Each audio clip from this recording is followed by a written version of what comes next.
Hello guys! Gusto mo rin ba ng isang resort na tahimik, maganda yung paligid, yung nakaka-relax lang yung pag ikaw ay nagpunta.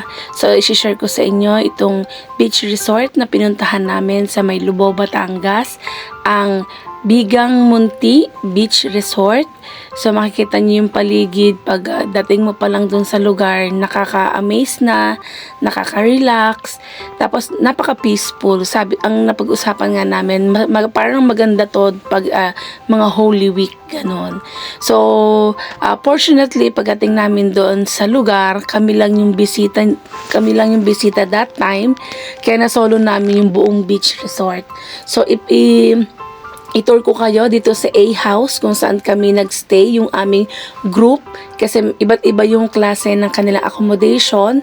So ang napunta sa amin tong A House. So dito pagpasok mo, meron ng bed na kasya ang dalawa, pero may pull out din yan. Tapos complete yung amenities nito, merong kitchen, nandyan pwede kayong magluto, may ref, tapos may aircon, tapos may electric fan pa. Okay din yung CR nila. Tapos meron tong pinaka-attic sa taas. So dalawa din yung pwedeng magstay doon. So akyatin natin para makita natin yung view pag ikaw ay dito titigil sa taas o dito ka mamamahinga sa taas. So 'di ba, ang sarap pagising mo pa lamang, kitang-kita mo na agad yung nature, yung beach. So ito naman yung during sa gabi. So, very peaceful pa rin yung lugar. So, makikita natin dyan na talagang nag-enjoy kami doon sa place. Tapos, lalo na yung umaga. So, yun nga lang medyo nakakalungkot kasi ang daming clouds nung araw na yon, pero ang haring araw ay nagpakitang gilas pa rin sa amin. So, ang ganda-ganda nito. So, parang alam yon, gusto mo nalang tumitig, magmuni-muni sa umaga. So, nakaka-relax talaga siya. Tapos, maririnig mo pa yung konting, yung ingay o yung wave. So sobra siyang nakaka-relax.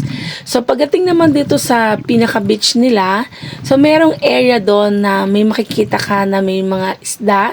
So, ang ginawa namin dyan, naglagay kami ng mga tinapay para mas maraming lumapit sa aming isda. So, malinaw naman yung kanilang beach, yun nga lang medyo mabato.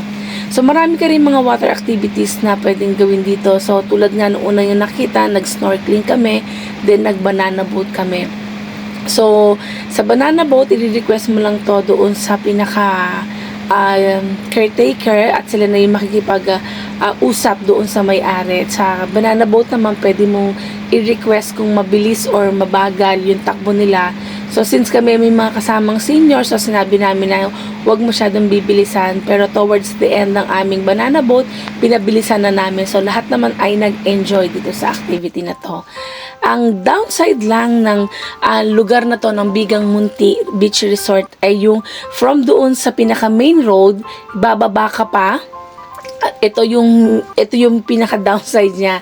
So, lubak-lubak yung daan, tapos meron talagang area na very stiff, na medyo nakakatakot. Pero pwede ka naman mag-request doon sa may-ari na kaunin kayo doon sa pinaka-main road. So, ito naman yung top view ng resort na pinuntahan namin. So, kung nag-enjoy kayo, please like and subscribe and do not forget to hit yung small bell para every time na ako ay mag-upload ng video, kayo ay manonotify.